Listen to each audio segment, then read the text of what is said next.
अस्सलामुअलैकुम दोस्तों, welcome to my channel. उम्मीद करता हूँ आप लोग खैरियत से होंगे। अल्लाह ताला आपको तमाम नागानी आफ़ात से महफूज फरमाए, आमीन।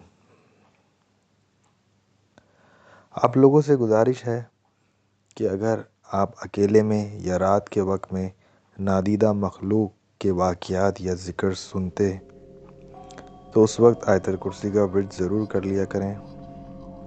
कहते हैं कि जब आप तन्हाई में इस तरह की नादीदा मखलूक का ज़िक्र करते या सुनते हैं तब यह आपके आसपास मौजूद होती हैं और अपना ज़िक्र सुनने के लिए और करीब आ जाती हैं।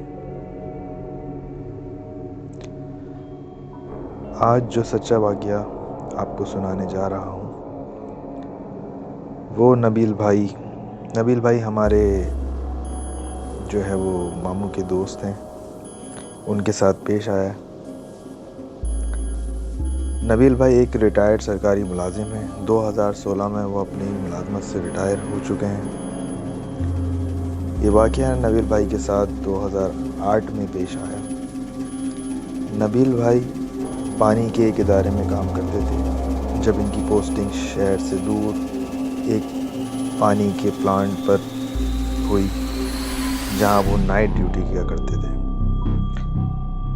प्लांट की ज़मीन बहुत बड़े रुकबे पर फैली हुई थी। अंदर तहद्दे निगाह पहाड़ियाँ और झाड़ियों वाली ज़मीन मौजूद थी जो कि रात के वक्त जो है वो देखने में एक खौफनाक मंजर पेश करती है। दूर दूर तक फैला हुआ मैदानी इलाका जंगली झाड़ियों से भरा हुआ था। वहाँ पर जंगली जानवरों की मौजूदगी थी। अक्सर व बेशतर वहाँ पर सांप, जंगली सुअर और गीदड़ वगैरह जो है वो बाहर निकल आते थे।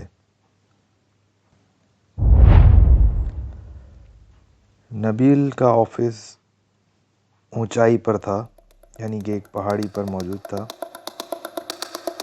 और दूर दराज तक जो है वहाँ पर कोई बंदा ना बंदे की ज़ात नज़र आती थी। वहाँ पर इनके साथ दो और लोग हुआ करते थे, जिसमें एक नाइट वॉचमैन और एक इनका हेल्पर था। ये जगह रात के वक्त एक खौफनाक मंजर पेश करती है। जुमेरात की शाम जब वो रोज़मर्रा की तरह ड्यूटी पर पहुंचने के बाद वहां उनकी बाइक अचानक ख़राब हो गई। इन्होंने सोचा कि मैं ऑफिस चला जाता हूं और कोई ना कोई आ जाएगा तो मैं बाइक दिखा दूंगा उसको। वो ऑफिस जाके अपने सारे रोज़मर्रा के काम जो है उनके वो सरअंजाम देना शुरू हो गए। शाम 8 बजे तक वो सब काम मशीन वगैरह चेक करना से फ्री हो गए और अपने ऑफिस में वापस आ गए। उनका ऑफिस एक ऊंची पहाड़ी पर बना हुआ था जो कि प्लांट से कुछ फासले पर था। प्लांट में किसी इंसान की मौजूदगी रात के वक्त नहीं होती थी क्योंकि वहाँ पे किसी को अलाउ नहीं था। तो जो लोग ड्यूटी पर होते थे बस वही लोग उस जगह का विज़िट कर सकते थे। तो वो एक सुनसान सा मंज़र पेश करती थी रात के टाइम पे, जो आप अपने काम से फारिग हो के जब अपने ऑफिस में जाके बैठ जाते थे। वो सिर्फ इसलिए होता था कि जैसे कोई मशीन में कोई प्रॉब्लम या मशीन बंद हो जाए या कोई ऐसा इशू होता था तो वो लोग चेक कर लेते थे। अदरवाइज़ वो अपनी जो भी केमिकल वगैरह उसमें उनको डालना होता था या जो भी मशीनें ऑन करनी होती थी वो अपना काम करके आके अपने ऑफिस में बाकी का वक्त गुजारते थे। उस दिन भी काम से फारिग होने के बाद तमाम मशीनों वगैरह को सही से देखने के बाद वो अपने रूम में वापस आ गए। ये दोनों लोग बैठ के चाय पी रहे थे कि अचानक नबील को याद आया कि उनकी बाइक ख़राब है। नबील ने जो है वो नज़ीर से गुजारिश की कि यार मेरी बाइक ख़राब है, काइंडली तुम देख लोगे। नज़ीर ने सुना और उसने कहा कि मैं देख लेता हूँ, कोई ऐसा मसला नहीं है, और ये कहकर वो ऑफिस से बाहर निकल गया। नबील वहीं सोफ़े पे लेट गए। थोड़ी देर उन्होंने अपनी कमर सीधी करने के लिए सोफ़े पे लेटना जो है वो मुनासिब समझा। अभी थोड़ी देर नबील को लेटे हुए सोफ़े पे हुई थी कि अचानक एक ज़ोरदार झटके के साथ वो सोफ़े से नीचे गिर जाते हैं। हड़बड़ाहट में वो घबरा कर उठते हैं और कुछ अजीब सा महसूस करते हैं, लेकिन वो अपने आप को ये कहकर समझा लेते हैं कि शायद मैं नींद में था और मैं इस वजह से गिर गया, जबकि पूरा सोफ़ा अपनी जगह से हिला और वो उससे बाकायदा गिरे। लेकिन नबील एक मजबूत आसाब के शख्स थे, तो वो इन चीज़ों से नहीं डरते थे, तो उन्होंने अपना वहम समझ के इस चीज़ को इग्नोर किया। अचानक उनको नज़ीर का ख्याल आया, जो उनकी बाइक ठीक करने गया था। वो बाहर गए, उसे ढूंढा, आसपास कहीं नज़र नहीं आ रहा था। ढूंढते ढूंढते वो प्लांट की तरफ चले गए। प्लांट पर हर तरफ देखने के बाद प्लांट की पिछली तरफ बने हुए एक क्वार्टर की तरफ जाने लगे, जो एक अरसा दराज से बंद था, और इसके बारे में अक्सर मुलाजिमीन बताते थे कि ये वो आसेब ज़दा जगह है जहाँ पर कोई नहीं जाता। पर नबील एक बहादुर शख्स था। वो इस क्वार्टर की जानिब बढ़ने लगा और साथ साथ जो है वो आयतुल कुर्सी का विर्द भी करता रहा, कहीं कोई नुकसान ना हो जाए। वो नज़ीर को आवाज़ देते हुए आगे बढ़ रहा था कि अचानक पीछे से नज़ीर की आवाज़ आ गई, मैं यहाँ हूँ। वो फ़ौरन वापस मुड़ गए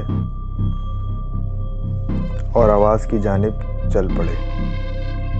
वो आवाज़ उनको अपने ऑफिस की तरफ ही महसूस हो रही थी, इसलिए वो अपने ऑफिस की जानिब वापस चल पड़े। और आवाज़ जैसे जैसे वो आगे बढ़ते जा रहे थे, आवाज़ और क्लियर होती जा रही थी कि ऑफिस की तरफ से ही उनको नज़ीर की आवाज़ आ रही है और वो उनको पुकार रहा है। ऑफिस के करीब पहुंचते ही नबील पूरे मुतमईन हो गए कि चलो नज़ीर ऑफिस आ गया वापस। पर उनको झटका जब लगा जैसे ही वो ऑफिस के अंदर दाखिल हुए, क्योंकि वहाँ कोई नज़ीर मौजूद नहीं था। अभी वो इस सोचो विचार में ही थे कि आखिर ये क्या माजरा है, तो उनको अचानक नज़ीर पे गुस्सा भी आने लगा कि इंसान के पास मोबाइल होना कितना ज़रूरी है, क्योंकि नज़ीर को वो कॉल करना चाह रहे थे, लेकिन उसके पास मोबाइल ना होने की वजह से वो उसको कॉल भी नहीं कर सकते थे। तो अचानक उनको ख़्याल आया क्यों ना इसके भाई को कॉल की जाए, इसके भाई के नंबर पे। तो उन्होंने उसके भाई के नंबर पे कॉल की कि कहीं वो घर तो नहीं चला गया।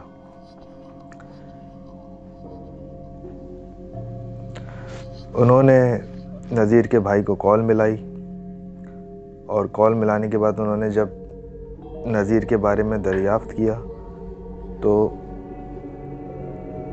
वो एकदम उनका दिमाग चक्कर खा गया, क्योंकि जो जवाब आगे से उनको मिला वो ये था कि नज़ीर तो आज ऑफिस गया ही नहीं, वो तो शदीद बुखार में मुब्तला है और घर में सुबह से आराम कर रहा है। बस ये सुनना था और उसके बाद नबील जो है उनकी इस कंडीशन में उनको फ़ौरन समझ में आ गया कि उनको क्या करना है। नबील ने फ़ौरन ही आयतुल कुर्सी का विर्द करना शुरू कर दिया और कोशिश की कि वो जल्द से जल्द वहाँ से निकल सकें, और वो फ़िलहाल चौकीदार के रूम में चले गए जहाँ चौकीदार मौजूद था।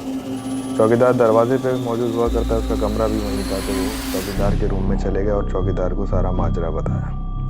चौकीदार सुन के हैरान और परेशान भी हो गया, क्योंकि चौकीदार ख़ुद ये कह रहा था कि आज तो नज़ीर की अटेंडेंस ही मौजूद नहीं है, तो नज़ीर का तो सवाल ही नहीं बनता आने का। खैर, जैसे तैसे करके ये रात नबील ने वहाँ पर गुजारी और सुबह किसी तरह से बाइक को लेकर वो मैकेनिक से सही करवा कर जब वो घर पहुँचे तो वो पूरा हफ्ता तकरीबन बुखार में तपते रहे, और उसके बाद उन्होंने अपना ट्रांसफ़र उस जगह से कहीं और करवा लिया। और दोबारा उस जगह पे नहीं गए।